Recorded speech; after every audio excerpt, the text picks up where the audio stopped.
Une entrée peut vous faire frissonner, vous faire crier et à tout jamais vous marquer.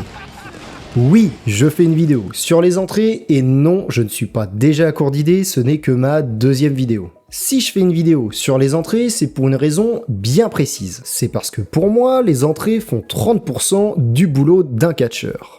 Voire même plus si le in-ring, c'est-à-dire le catch en lui-même, n'est pas très bon. Je trouve que ces dernières années, à part lors de grands événements, les entrées sont toutes similaires. Mais il y a peut-être quelques petits détails qui vous ont échappé et je compte bien y remédier.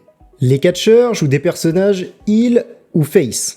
Et pour jouer leur personnage, il leur faut un bon acting, du charisme si possible, et une façon de catcher bien distincte. Tricherie, honneur, combativité, lâcheté, etc., etc. Ce qui peut faire un bon mélange de tout ça, ce sont, leurs entrées. Allez, direct, un exemple. Sami Zayn est l'underdog parfait. Un underdog est un homme ou une femme qui est pressenti comme inférieur à son adversaire, mais qui, grâce à son cœur et à sa combativité, arrive à renverser la situation et à surprendre le monde. C'est une personne à laquelle tout le monde peut s'identifier. Faut vraiment que je fasse une vidéo sur le vocabulaire du catch, hein. Bref, c'est un underdog et ça se ressent dès son entrée. Il fait de grands gestes pour faire réagir les foules, sa musique se chante très facilement, et d'ailleurs ici pas de parole à connaître, à part le fameux « on se sent directement lié à lui ». Pour moi, son entrée fait vraiment un travail formidable. Il a un grand sourire, mais il est aussi très concentré sur son match. C'est une très bonne entrée pour un underdog et surtout pour un face. Bon, là bien sûr, on parle des entrées actuelles, jeux de lumière, pyrotechnie, fumée, etc. On va vite fait monter dans la DeLorean et on va voir ce qui se faisait avant. Welcome to the années 80. Bon alors je préviens, c'était pas la même chose qu'aujourd'hui. Enfin, quoique, je ne vais pas chercher à aller dans le détail, on va un peu survoler tout ça. Les entrées, avant que le catch ne devienne vraiment populaire, n'existaient pas réellement. Enfin, si... Sauf que les catcheurs avançaient directement au ring sans musique, sauf exception, avec simplement leur nom présenté par les annonceurs au micro. Je l'ai dit, sauf exception. Par exemple, pour le main event de WrestleMania 1, les deux équipes avaient une entrée bien distincte. On va un peu se faire mousser avec l'entrée de notre bon vieux André. André le géant, que vous connaissez sûrement, en tout cas je l'espère, faisait son entrée à WrestleMania 3 sur une plateforme qui se déplaçait lentement jusqu'au ring. En même temps, vu sa carrure, le pauvre aurait déjà été essoufflé avant son match s'il avait dû marcher toute cette distance. Le public se permettait même de jeter leur détritus à la face d'André. Pauvre Dédé. Je pense qu'avec une entrée comme ça, malgré le sourire, on sait directement qu'il est imposant et qu'il est pas là pour beurrer les biscottes. J'aime me beurrer la biscotte. Si on avance un peu plus loin dans le temps, j'ai dit que j'allais survoler ces années-là, vous m'excuserez, je suis pas un grand connaisseur du catch d'antan. À mon grand regret. Bon, en 1996, y a quoi de beau? À la WrestleMania 12, Shawn Michaels qui descendait depuis le haut de l'arène jusque dans le public en tyrolienne. Comment faire pour créer un meilleur favori des foules que de cette façon? Comme vous pouvez le voir, entre 1985 et 1996, une nette amélioration des entrées a vu le jour. Évidemment, il y a la technologie qui joue. Et bien justement, la technologie, on va en parler. Vous connaissez forcément The Undertaker. Hop, trop de technologie, on va revenir à ses débuts. 1990, Survivor Series, je vous présente The Undertaker. Ou plutôt, on pourrait traduire et l'appeler le preneur d'en dessous. Parce que là... il était pas tellement crédible. On en rigole maintenant, évidemment pour l'époque c'était impressionnant. Si vous vous souvenez de The Undertaker, on va pas se mentir, c'est pas spécialement pour son catch. C'est surtout pour ses entrées qui sont véritablement impressionnantes, que ce soit en Deadman ou en American Badass. Ces entrées ont toujours retenu l'attention. Voilà une fois de plus la preuve que les entrées font une grande partie du travail des catcheurs. Alors, l'entrée d'un catcheur, c'est bien, mais ce qui la rend surtout pas mal, c'est la musique, ou le thème. Et oui, la musique a le plus important des rôles. Et moi aussi, comme pas mal de monde, on regrette ces vieilles années où la musique avait une âme. Allez, petit blind test pour le plaisir. Je vais vous passer rapidement quelques musiques parce que... YouTube. You think you know me.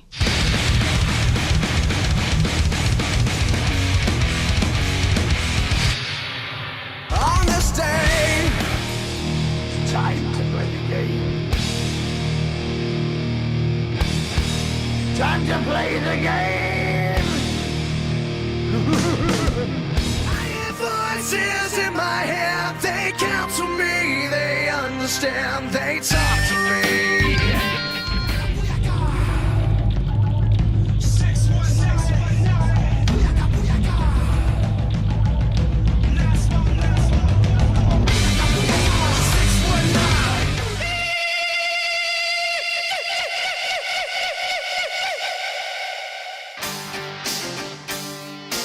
Le dernier, si vous l'avez, vous êtes très fort, mes respects. Moi je dis, ça mérite même des applaudissements. Les musiques d'aujourd'hui sont plutôt génériques et ne permettent pas au public de s'engager avec le catcheur. Mais j'ai l'impression que ça commence à bouger. Avec Seth Rollins.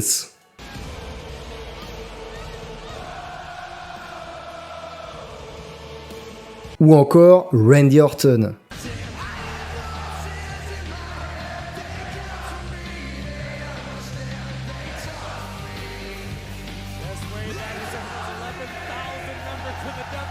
Le public s'est bel et bien mis à chanter la musique d'Orton après 9 ans. Ouais, d'un seul coup, comme ça.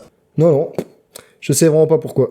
Pour moi, ce que je préfère, c'est quand le public s'engage avec le catcheur, que ce soit en chantant ou en dansant. Je ne peux pas m'empêcher d'avoir des frissons. Même si je ne suis pas présent dans la salle, quand le public est aussi chaud que ça, j'ai vraiment l'impression d'être avec eux. Petite parenthèse, je vais parler un peu de moi et de ce que j'aime. Si vous êtes de la génération Catch Attack, vous le connaissez forcément. John Morrison. John Morrison était et est toujours mon catcheur préféré. C'était mon idole quand j'étais petit et quand je le revois aujourd'hui, je me dis vraiment que, à part au micro, il est vraiment incroyable. Son moveset est superbe, sa prise de finition est magistrale et du temps de la WWE, pour vous, elle est peut-être banale. Mais pour moi, je trouve qu'elle va parfaitement bien avec son personnage de... Mais pour moi, je trouve qu'elle va magnifiquement bien avec son personnage de Shaman of Sexy. Je me rends vraiment compte aujourd'hui que cet homme était un réel, excusez-moi du terme, sextoy ambulant. Pour un homme ou une femme, on s'en fout, mais cette entrée est très clairement dans mon top 10. Bon, je me suis égaré, revenons au sujet... Ah oui, la musique. Eh bien, si on doit parler de l'importance de la musique, on doit parler de cet homme. Shinsuke Nakamura, qui a l'un des meilleurs thèmes de tous les temps.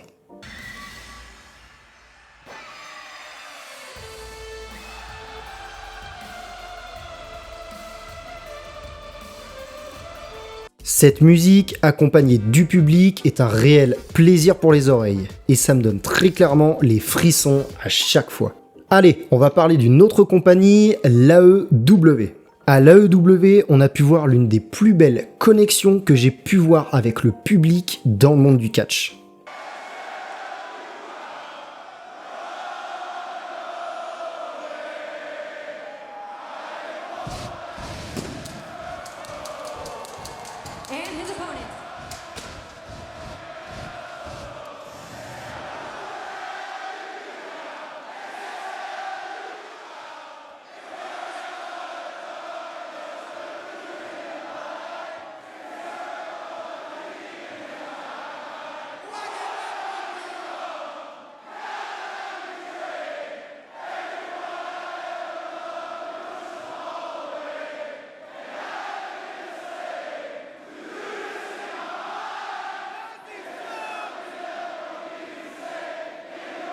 Le public se coordonne parfaitement et ne fait plus qu'un pour chanter la musique de Chris Jericho.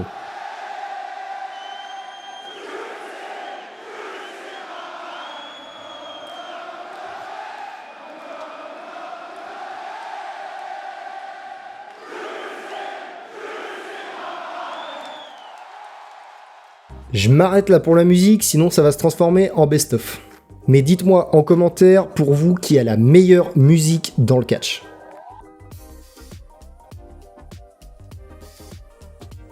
J'en ai brièvement parlé avec John Morrison, la pyrotechnie est l'une des choses les plus importantes en termes d'impact sur une entrée. Là tout de suite, je visualise directement le récent retour de Roman Reigns, qui a fait l'une des entrées les plus badass de SmackDown.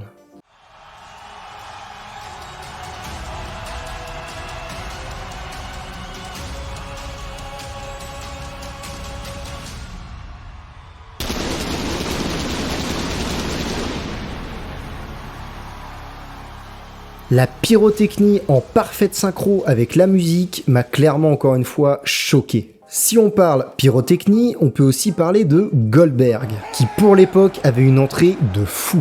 Le long plan sur lui avec la sécu dans le couloir, lui qui reste sur la scène plongé dans les étincelles et qui en plusieurs mouvements déclenche la pyrotechnie en parfaite synchro. Ou encore, évidemment, The Undertaker.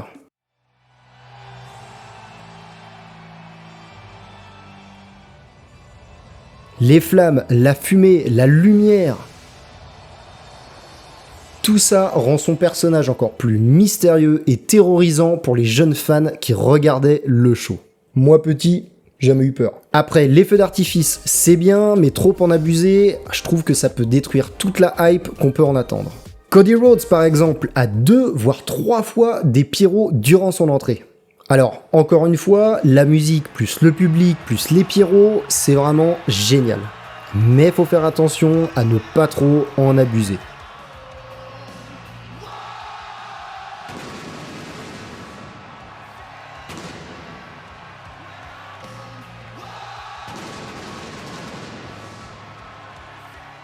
Je suppose que ça doit faire partie des lignes de son contrat avec la WWE, mais on s'habitue un petit peu trop. Les pyros pour moi doivent rester épiques et le fait de trop en utiliser, je trouve ça moyen. En utiliser à chaque fois qu'il fait son entrée, d'accord, mais à chaque fois qu'il tousse... Sinon, il y a Kane qui faisait son entrée avec les flammes qui sortaient des poteaux. Ça te mettait dans le bain immédiatement. À la seconde où tu voyais, tu te rendais compte immédiatement que cet homme était dangereux.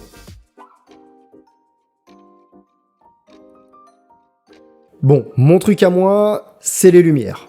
J'espère que ça se voit, même si j'ai pas du gros matériel. Je trouve ça fascinant de pouvoir donner de la valeur à quelque chose avec simplement une lumière bien positionnée. Je repars sur Nakamura, l'entrée avec le violoniste.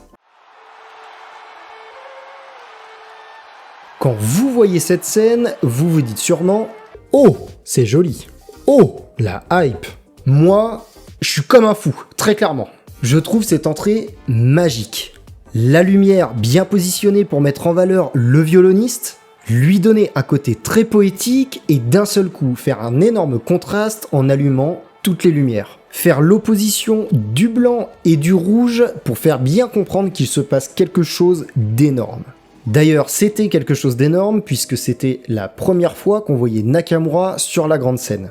Cette entrée, c'est sûrement ce qui lui a permis d'être après lancé en orbite. Même si, on sait qui gérait les décisions créatives. Allez, n'en parlons plus, je vais m'énerver. Solo Sikoa. Alors, calmez-vous ceux qui suivent la WWE, je sais que Solo ne fait pas l'unanimité. Mais on peut au moins lui reconnaître que son entrée est insane. Bon ok, y a peut-être que moi. Mais regardez ces lasers!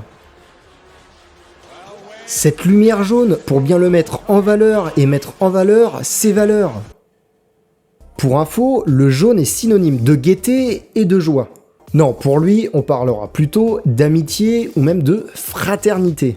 Malgré que cette Bloodline 2.0 ne soit pas tip-top, on peut au moins lui reconnaître une chose, c'est qu'ils sont très soudés.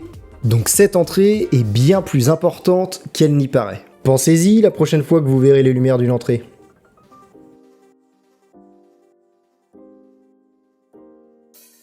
Maintenant que Kevin Dunn est enfin parti, on a le droit à du renouveau, surtout grâce à cette nouvelle ère. L'ère Triple H, même si j'ai horreur de l'appeler comme ça. Comme je disais, le casse-pied avec ses plans douteux et sa réalisation des années 80 est enfin parti.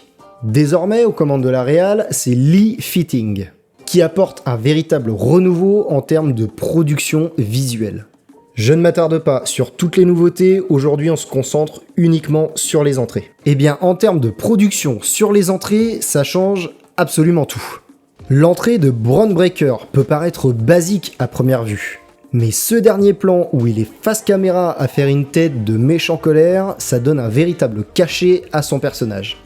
Il passe d'une bête de muscles lambda à une véritable bête en furie, ou en l'occurrence un véritable badass. Désolé, on va encore parler de Sami Zayn, mais l'entrée qu'il a pu faire à WrestleMania 40, c'était l'émouvance. Quoi? Ça se dit pas? Bah je m'en fous, je le dis quand même.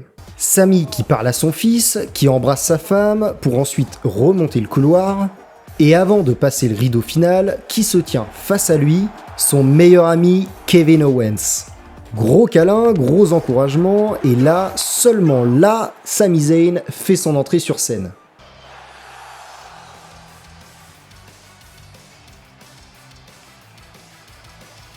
Sérieux, comment faire pour créer un meilleur underdog? Non mais je vous pose la question, vous voulez pas répondre? Eh bah je vais le faire alors. Bah c'est impossible, on peut que être derrière lui, à le pousser à aller au bout et à obtenir la victoire. Comment ça, je m'énerve tout seul? Bah ça donne des WrestleMania, ça donne des SummerSlam, ça donne des souvenirs pour les années à venir. Perso, je me rappelle encore de l'entrée de Triple H, évidemment, ou encore The Boogeyman. Vous l'aviez oublié celui-là, non? Et Finn Balor, ça vous parle? Non? Et maintenant, que vous ayez vu le catch étant petit ou que vous le regardiez actuellement, les entrées des catcheurs vous restent en mémoire. Je suis sûr que je vous ai donné envie d'aller voir ou revoir certaines entrées. Allez, pour vous, je vous mets des entrées en description, c'est pour moi, régalez-vous. Je m'arrête là, je pourrais encore vous parler des entrées pendant longtemps. J'espère que j'ai pu vous faire découvrir des choses et surtout comprendre certaines choses. Une entrée, ce n'est pas un catcheur qui s'avance au ring, c'est son âme, sa représentation, sa connexion avec le public et son niveau d'importance. Une entrée permet de savoir dès le début comment vous allez interpréter et apprécier l'histoire qui va vous être racontée.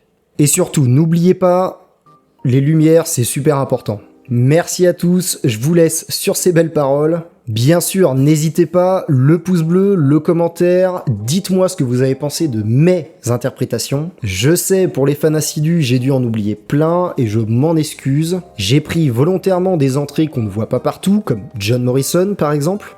Puis il y a toujours moyen de refaire une vidéo sur ce sujet dans le futur. Si vous voulez soutenir mon travail, surtout n'hésitez pas à partager la vidéo au maximum.